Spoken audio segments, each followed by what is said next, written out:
On the way back from Lewis's funeral, my mom told me to start packing.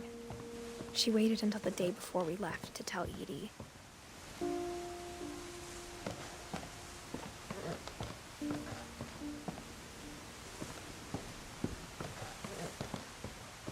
I'm not sure if she wanted to make it easier or harder.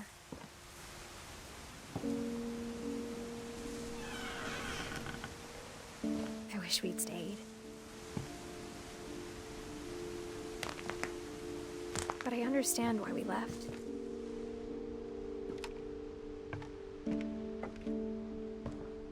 My mom ended up leaving everything behind.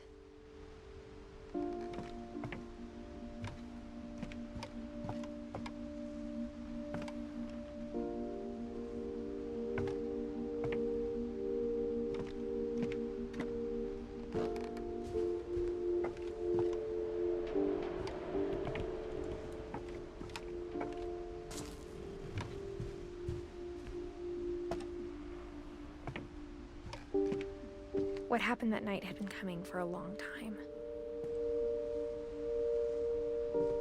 Maybe it should have come sooner.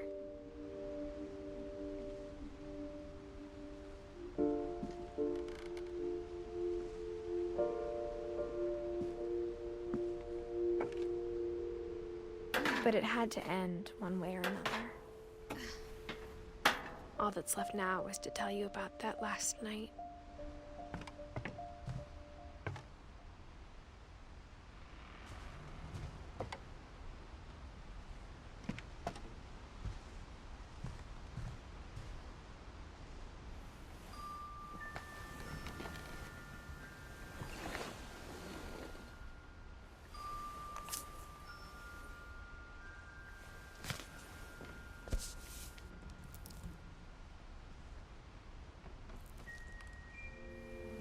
That whole last day, Edie just watched us pack and didn't say a word.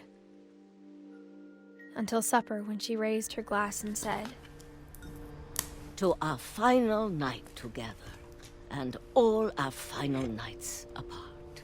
Grandma, you know what I said about alcohol. Some of your medications are very Edith, specific. I left a present for you in the hallway. Why don't you go open it? The grown-ups have to argue now. I'm sorry, you're right. We're all leaving tomorrow. Let's just enjoy our last... I'm not leaving. Edith, you're excused.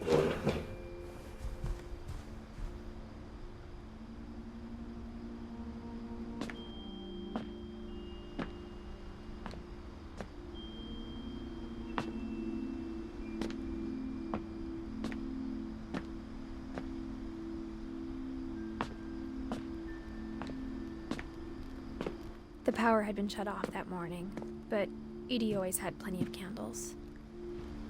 When my mom sealed the library, I don't think she knew about the other entrance.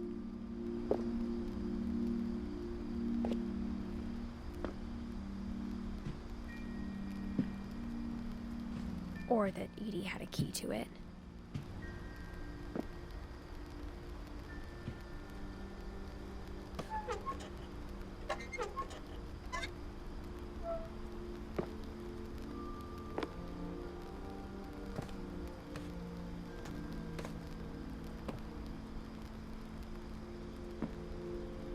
That thing you're afraid of isn't going to end when you leave the house.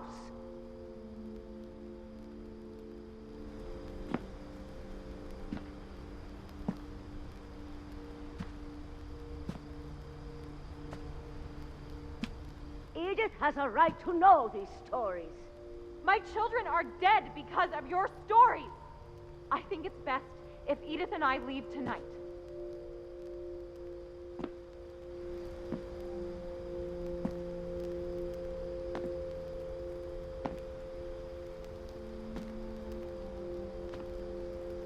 We'll have the nursing home send a van for you in the morning, okay?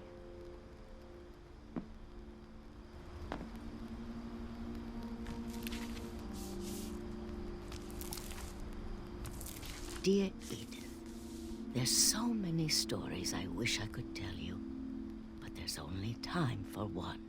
This is about what happened on the night you were born.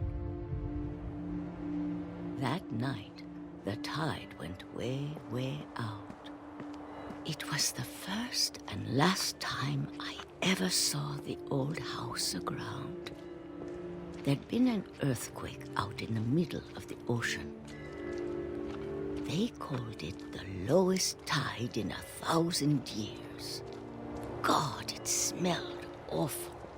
You know, I've seen that house every day of my life.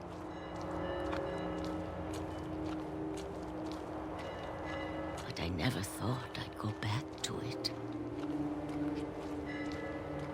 When the fog rolled in, I lost